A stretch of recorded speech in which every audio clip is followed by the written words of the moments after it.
Now, Yes.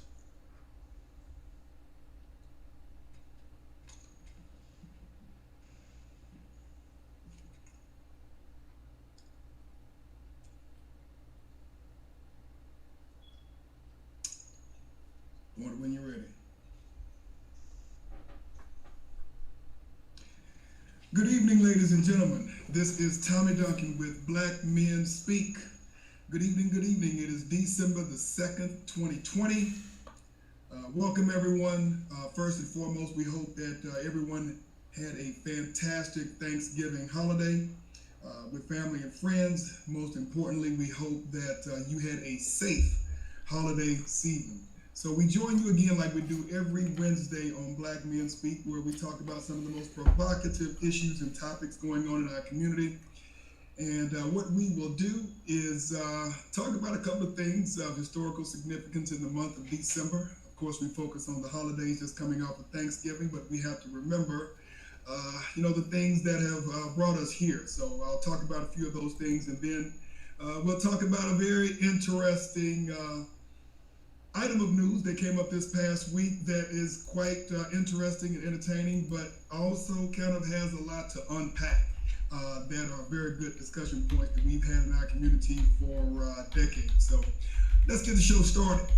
Just first and foremost, I want to thank you for being here. If you have not had an opportunity to do so, make sure that you like our channel and subscribe to our channel if you have not done so already. If you would like to call in during our show, make sure that you dial in at number 972-497-2280. Again, 972-497-2280. But if you're not privy to wanting to call in and let your voice be heard, we won't ask you for your name. You can also chat, send a text to us so that we can hopefully respond to that. Go to YouTube Live and find or search on Black Men Speak and or our topic for this evening. So let's get the show started, folks. It's going to be a fun evening. First, we'll get to a little bit of history. In the month of December's past, December the 18th, 1865, the U.S. Congress passed the historic 13th Amendment outlawing slavery in the United States. Of course, this was after the Emancipation Proclamation and, of course, the Civil War that helped build and unify our country from two camps. Those who believed we should continue slavery and those who figured that everybody needs to be free, and that's the only route that our country is going to go if it's going to survive. Thank God for that. Also, a little bit later, about 100 years after that, a little bit less, December the 1st, 1955, Rosa Parks refused to give up her seat for a white passenger in Montgomery, Alabama on a public bus and was thereafter arrested. But within 4 days after that, the citizens of Montgomery, Alabama began a bus boycott that lasted for over a year and culminated in December of 1956, where the Supreme Court ordered that Montgomery and the state of Alabama end busing desegregation permanently, which eventually spread throughout the country. And finally, even though this didn't happen in December, one of the stalwarts in American history has passed, another giant, folks. Since our last show last week on Wednesday, David Dinkins, who was the first and to this date the only mayor of the great city of New York, passed at the age of 93. He became the first black mayor of New York City in 1990 and served one term through 1993. So make sure you keep up with your facts, keep up with your history. That's the foundation and the shoulders that we stand on. But let's kind of get to our topic for the day. I don't know if you've seen this, folks, but we had a very interesting incident in our home city of Dallas, Texas, where a video went viral after some patrons at a local restaurant, True Kitchen, decided they were having such a good time that they were going to twerk in the restaurant. Upscale restaurant, I think it was built that way, and they had some music playing to a DJ. But unfortunately, they had a situation where they got a little bit, what some folks might call out of hand, and the owner of the restaurant ends up approaching them a couple times, tried to address the issue. Unfortunately, it kept going on. A few expletives later, and what we would call, I guess back in the day, slap cussing out, there was a video. It went viral. And folks in Dallas may know a little bit about this restaurant, but now it has been on TMZ. It has been on USA Today, and probably every major news channel in some way or another around the country of any significance. I found it pretty interesting, but there's a lot to unpack about this storyline. And there has been a backlash on social media as to what's happened. And of course, there is always more than one camp on this. So let's talk a little bit more about this. We aren't able to show it on our show tonight, but I will kind of talk through some of the basics of what happened here. You can search this on social media, YouTube, Google, wherever you want to find it, and you can find the video itself. But in essence, what happened is that you have a local restaurant, actually gets very good reviews, matter of fact, rave reviews, called True Kitchen and Cocktails in Dallas, Texas. I think it's been around for a little bit over a year. And it is really kind of built as a theme around a higher end restaurant, higher end than casual, that, you know, caters to our community. And so it, honestly, I think it's hard to get reservations there. I don't think you can get it within the next week or so, but suffice it to say, they have a very strong following. This past week, you had some denizens there who, I guess they got pretty excited. They had a DJ there, and he was playing some music, and some of the music kind of got interesting there, and you had a couple of sisters who got up and started twerking. So, hey, it was on.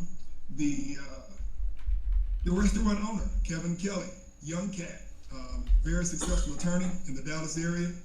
He gets up, addresses the young ladies who were having a good time, asked them once, went to the back, asked them twice. I think when he came out the third time, that was it. He had pretty much lost his mind after that. And I will read a few of the comments that he made to the patrons at this restaurant. And by the way, within just a couple of days, this video, I think, has been viewed over 2 million times in just a couple of days. All that being said, third time, it was on and popping. This is his statement at the restaurant when the temperature was pretty hot. Look, I've invested a lot of money buying this building and developing a concept so black people can have some place to go. Pause. So we can feel good about ourselves as a culture. That's a conversation right there. Then after that, the music's still playing, so he tells the DJ to stop. And then he continues with his soliloquy. So this twerking and ish, take it to prime, take it to pink. Now, quite personally, I don't know what prime is, I don't know what pink is, but obviously they have a pretty good time and they must be doing some twerking at prime and pink. Don't bring this in here because we're a restaurant. Beyond that, 75% of my customers are ladies. And I want men to show respect for themselves and how they carry themselves. Pause, there's a conversation there. So how can I tell men to respect themselves and you're tweaking on the glass? If you want to do it, get the F out of my restaurant. Okay, folks, at this point, all the oxygen left the room. Because I did it for our people and I did it for our culture. There's another conversation. So don't do it again. I don't want to hear it. And if you don't like it, get out because I don't need your money. All money isn't good money. I need to provide something for our people and don't do it again. Thank you. So this was a mouthful. This was a lot that he said, and obviously things were very emotional at that point in time, probably with the guests and with the owner himself. But we have to understand that there are different positions in here. There's someone who put up the capital, who put their ideas, their blood, sweat, and tears into something. They're trying to build a brand. And that's a different mentality than someone who is coming there as a consumer, folks. And so there are some rocks to throw on each side here, and it's something that I know people are going to be having a conversation about for a while. I mean, there are some folks on social media who created their own camps and who have thrown their targets in both directions. You got some folks who are pretty upset at Mr. Kelly, the owner, for one, representing himself in such a way that they don't feel that he's very classy. I mean, he's built this as a classy restaurant for black folks to go to. And he built it with our community in mind. And so they took exception to the fact that he himself didn't go above his emotions and use a pretty good spring of expletives to get his point across. But mind you, after the first two times, after he tried to address the issue in a civil manner and deal with it in a politically correct way, it was only after the, not first, not second, but third time that he came out, as we would say back when I was in school, throwing some beans. All that being said, you have some folks who were pretty upset in terms of how he addressed the issue, what they rightfully so called escalating the issue. Was there a better way to do it?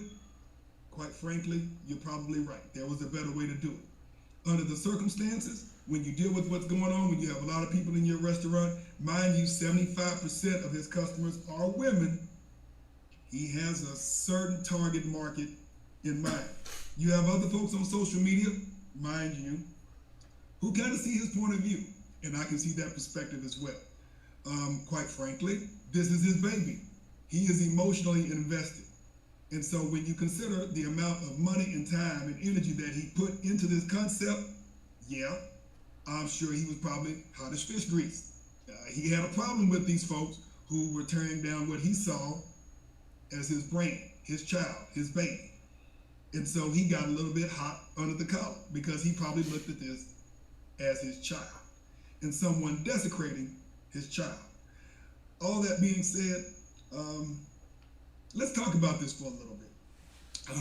And again, for those of you who are out there, if you want to call in, I'm at 972-497-2280.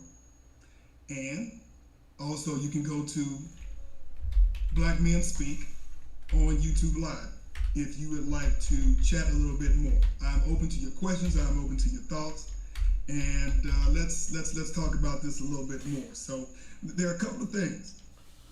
The phone is open now. Please call in if you'd like to. All right. Let's talk about one side of the equation, the way that he handled this. He is a businessman. He is an attorney. He is an investor. And so he's got a definite bias on this issue. On one hand, he went probably beyond the call of where he needed to go in order to address the issue. But the question becomes this. If you're talking to someone who's in your house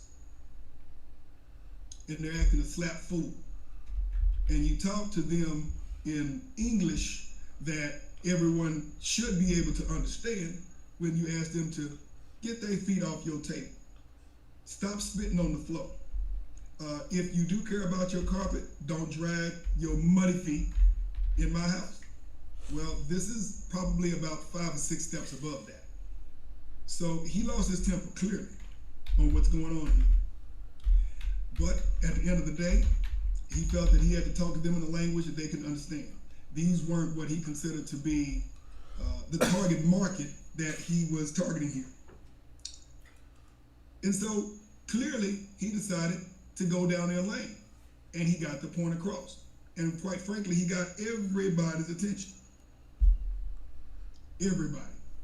Because when he said, get the F out of my restaurant if you don't like this, you could hear a pin drop.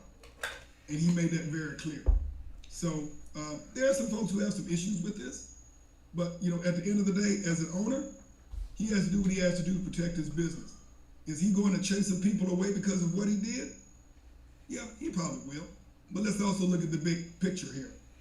With his business, with his establishment, I personally have never been to it, but I definitely have talked to a couple of people who either know about it, who have, They provide a good product. From my understanding, they provide a good service. Sometimes when you broaden your audience too far, you kind of attract some folks that, quite frankly, you could do without. All money is not good money. So he did apologize for the language that he used. He did acknowledge that he probably could have handled a little bit better. And as a business owner, you have to take the emotions out. Sometimes it's hard to do that when something is personal to you. But at the end of the day, he defended his interest. He defended his investment. And so I think he's prepared to deal with the consequences, whatever those might be. Because quite frankly, when you look at the DFW Metroplex, we do have enough casual restaurants, but a concept of this nature is somewhat unique in this market, probably somewhat unique, in this region. So we'll see. History will tell what happens. Quite frankly, on the positive side for him, going on with the negative for everyone who is attacking him, is that he's probably gotten more free publicity on this one incident than he could have possibly afforded to have paid for the next 2 or 3 years, given that he is a new business owner. So, for what it's worth, I think he'll deal with this. He will, he'll come out on top of this. I mean, I don't know him personally, but I think that if he manages this the right way and makes a very strong statement about who he is catering to and who he is not catering to, he'll end out on top. This is probably some of the best publicity he could probably never afford to pay for. Now let's talk about the other end here. Let's talk about the patrons who, I don't want to say started the issue, but kind of created this whole environment. We talk about responsibility, we talk about self-respect. He talks about culture in terms of him defending himself, him defending his establishment, and him defending his decision. So my question would be this: whose responsibility is it to tame this issue when you have someone who's desecrating your restaurant, your brand, your business? Now, it's very easy for us to protest about someone when you go to let's say you have sisters who go to a beauty product establishment. Most of them are owned by Asians. Matter of fact, the lion's share of them are owned by Asians. If they chase you around, if they ask you to buy and leave, you know what? You'll talk under your breath. You may get a little bit hot up under the collar. You'll buy your product for your hair, and you keep moving. Now, to his credit, he did attempt to address it in a politically correct and civil manner. Didn't work once, didn't work twice. So my question, 75% of his clientele were women in this establishment. He probably didn't see this when it first happened. Where's the responsibility of other folk not getting into a fight with these sisters? But I presume these are young sisters, because I can't quite frankly expect that you have 40-somethings and 50-somethings twerking in a restaurant. I think they know better than that. I would hope they know better than that. So I would hope that these sisters are maybe in their late teens, early 20s. By their 30s, hopefully they're beyond that, even though they might want to go to a club every now and again. The question is, what is our esteem and what is our identity when we look at men or women within our culture? Because I can pretty much guarantee you that I've never seen anyone twerking in, for instance, a Papa Dough. God forbid, a McDonald's. Or would they even find a way to doing that in an establishment that wasn't owned by someone who didn't look like them? So what is it that gives them free rein to feel that they can disrespect this man's establishment, one of their own? It's okay to have a good time, but there's something called self-respect. There's something called self-esteem. And does it really take someone coming in and cussing you out and kicking you out in order to tone you down. Given the way he did it, yeah, has something to be desired, but you know what? We've got to do better. That's not just the responsibility of our sisters who do know better, but our men. And then goes the next topic, because one of the things he talks about is the clear message that he didn't say directly, but he said, how am I going to talk to my brothers about carrying themselves in a way that's respectful? And so clearly I presume that there are some brothers who've shown up in his establishment. Maybe their pants were hanging below their butt. Maybe their language wasn't reminiscent of what they expect at a high-class restaurant. And so that brings up the question is, who has that responsibility if we don't? Who's going to check us if we don't? We complain about how other folks treat us, but what responsibility should we have in how we, one, treat ourselves, number two, how we respect ourselves? And then when our businesses are gone, when we end up behind bars, when we end up in handcuffs, then we're complaining. Folks, we got to think about this stuff. We have to respect ourselves.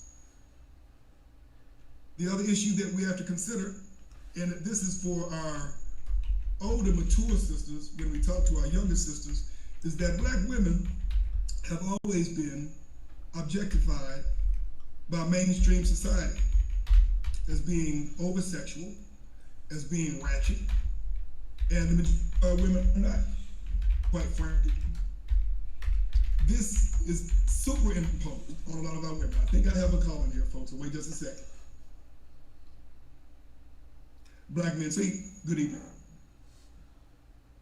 Yeah, so I wanted to give my opinion about what you were saying about whose responsibility is it to take, for your behavior. And I would say it would be your own responsibility. Those ladies that were at the restaurant, they knew they were at a restaurant, and that behavior was not appropriate. And I mean, you're not at home. You go out to have a different environment. If you want to act that way, stay home. Well, the question is this. Everybody doesn't want to see that. You bring up an excellent point. That's my opinion about that. And then as far as the restaurant owner, I think he was in the right position. It's his restaurant. He can serve who he wants to serve. And I would agree with you that they probably wouldn't go to even the Cheesecake Factory and behave that way. So why did they feel it was appropriate to behave that way in his restaurant? I don't know. Maybe that's a very good question, caller. Maybe they just felt comfortable in one of their places to be able to conduct themselves that way. But the question is, if they don't know any better, then where do you go from there? Okay. Well, thank you. Thank you. That's a very good point that the caller brings up about taking responsibility for your own actions. But if you don't have the foundation, otherwise the home training, what we used to call it, to understand the difference in how to conduct yourself, because there's a time and a place for everything, well, where does that come from? That's what the old school folks, our grandparents and great-grandparents used to call the community. Yeah, the family, the neighborhood. That's what we used to call, you know what, when you get in trouble, you're getting at least 2 or 3 butt whoopings going home. And that's not for young children. That's also for young adults. That's for folks who have a responsibility in the future of our community. That sometimes means taking a risk and addressing somebody who don't know in order to address the issues that you have a vested interest in. I think I have another caller coming in. Black men speak. Good evening.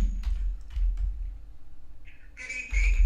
Very good conversation. I too actually saw the live interview that Kevin Kelly did with TMZ, so I was shocked to see this local restaurant that I had heard, a lot of great things about, and myself had anticipated going and supporting a black-owned business. Now, let me just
Thank you very much, Colin.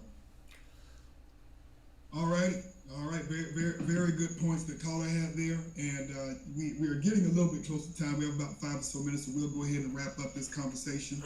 But again, there are a lot of things that could have been done differently. You don't really think about it at the time. When you consider how you're creating an ambiance, an environment, when you consider what you are attracting. Again, I don't know where the beginning of this restaurant is and where it is now, and again, what created an environment where these sisters felt comfortable getting up, putting their hands on the glass, twerking. Quite frankly, I didn't even know what twerking was. I had to Google it and look it up. Obviously, it's not something that just sisters do, because other from the ilk were doing it as well, and I said, okay. But obviously, the sisters just have a way of doing things. But all that being said, folks, we have a responsibility to ourselves.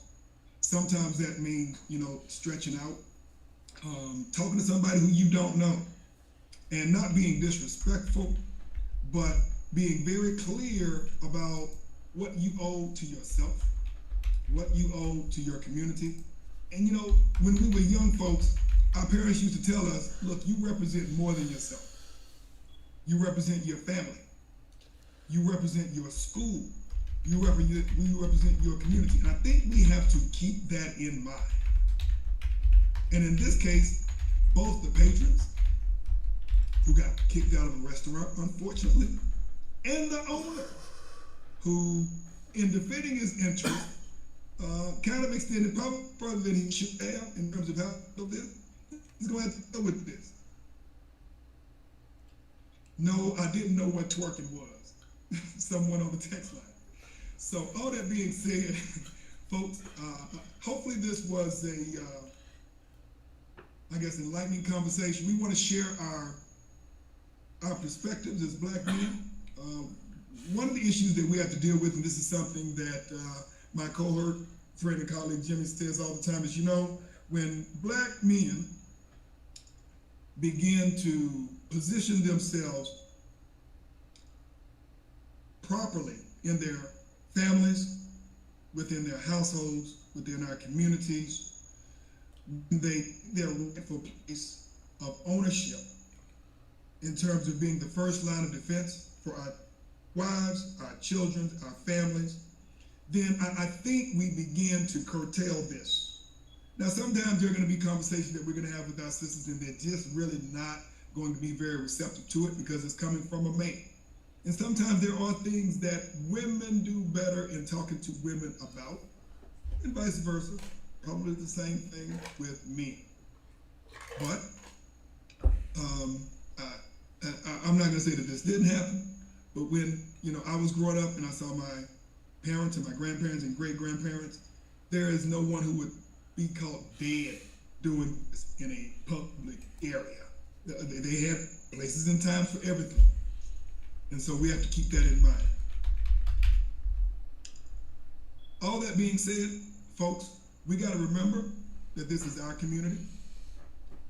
Virtually as it may be these days, we have to respect that. If we're going to keep it, we're going to have to build it. Sometimes we're not going to always be successful in doing so, but the question is, when you fall on your butt, you get up and you keep going. In this case, I wish Mr. Kelly the best of luck. I wish him success. I wish that his businesses will expand in the future, and we will continue to have other concepts that are similar to that. Remember, folks, this is just one drop in the bucket. The question is, I still can barely find a Black-owned grocery store in my city, right? You have a few restaurants, but consider, do we have one national Black-owned chain of restaurants? No, I'm not aware of one. We have some regional chains. We all eat. We all love going out to eat. We all like doing certain things. We have to have a code of conduct, folks. Obviously, we know that everybody isn't going to buy in, but for those who have a vested interest, our children's children are at stake. We cannot be having the same conversation in 50 years. We cannot be having this same conversation in 100 years. So folks, I'm gonna go ahead and wrap it up for now. But until next week, Wednesday, 9 o'clock p.m., same bat time, same bat channel. We want to thank you for tuning in. I'm going to close this show in a word of prayer. And as the pastor would say, we will release you back into your communities. So if everyone could bow peacefully. Thank you, Father, for bringing us here again. We thank you, Father, for black men all over the world and the sisters who love them and support them as we bring perspective to our community from a specific point of view. We ask that you continue to put your hand over us, that you lift us up, Father, that you would teach us as men to protect and guide our communities, to be the first line of defense in developing and partnering and raising a strong community by partnering with beautiful black women all over the world, that we may, in the words of Marcus Garvey, lift ourselves up and accomplish what we will. Folks, we thank you very much, and we look forward to seeing you next week. Have a good evening.